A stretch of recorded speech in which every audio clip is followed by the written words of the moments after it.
आई, आपण इकडे का जेवायला बसलो आहोत? झाडाखाली किडे आहेत तिथे.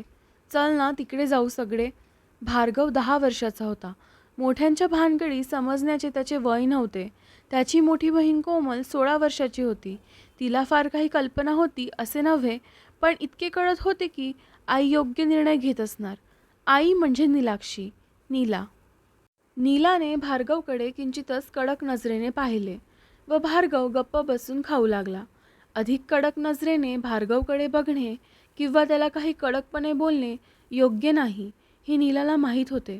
मात्र भार्गव गप्प बसल्यावर डोळ्यात किंचित पाणी आले आणि नीलाने नवऱ्याकडे, मेजरकडे चुटपुटत पाहिले. तिच्या नवऱ्याला गंमत म्हणून सगळे मेजर म्हणत. मेजरनेही मान खाली घातली. कोमल गुपचूप खाऊ लागली. पलीकडे काही अंतरावर जल्लोष सुरू होता.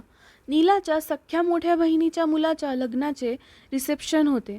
एकीकडे प्रशस्त पसरलेला बुफे, एकीकडे एक जादूगार जादू करून दाखवतोय, एकीकडे मैदानात 150-200 लोक भोजनाचा आस्वाद घेत गप्पा झोडतायत, एकीकडे मुलाचे आणि मुलीचे मित्रमैत्रिणी नवीन गाण्यांवर नाचतायत आणि एकीकडे नीलाची बहीण आणि तिचे मिस्टर सगळ्यांची विचारपूस करतायत. फक्त नीलाचे कुटुंब बुफेमधून मोजके पदार्थ व एक स्वीट डिश ताटात घेऊन इकडे एका अंधाऱ्या झाडाखाली असलेल्या पारावर बसून जेवण करत होते. जेवण मस्त होते, वादच नाही. दोन्ही घरचे तगडे श्रीमंत होते. तसे तर श्रीमंतीचा, चवीचा आणि जेवण आवडण्याचा काही संबंध नसतोच, पण तो अलीकडे लावला जातो. मात्र हे जेवण खरोखरच सुग्रास होते. मेन्यू ठरवताना तर नीलाताईबरोबर खूप ॲक्टिव्ह होती. नीलाला ते आठवले. ते आठवण्यासोबतच असेही वाटले की आपण इथे यायला तरी हवे होते की नको होते. आलोच नसतो तर वाईट दिसले असते या विचाराने नीलाने निदान रिसेप्शनला तरी येण्याचा निर्णय घेतला. मेजरचा जरा सौम्य विरोध होता, पण नीला म्हणाली होती की असे प्रसंग कुठे सारखे येतात. नाही गेलो हे डोळ्यांवर येईल.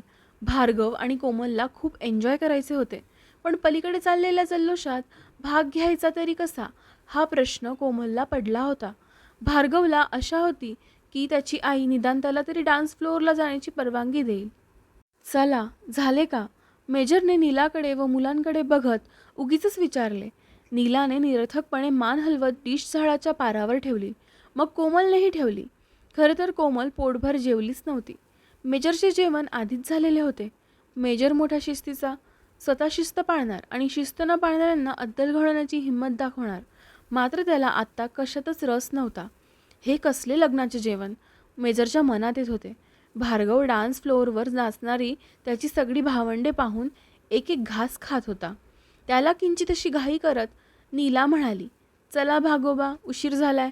चला पटकन पार्किंगकडे. आई, मावशी का रडतीये?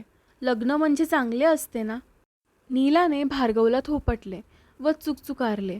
हळूहळू सगळे उठले आणि पार्किंगकडे गेले. गेले अनेक दिवस पाऊस पडत होता. विचित्र मोसम होता.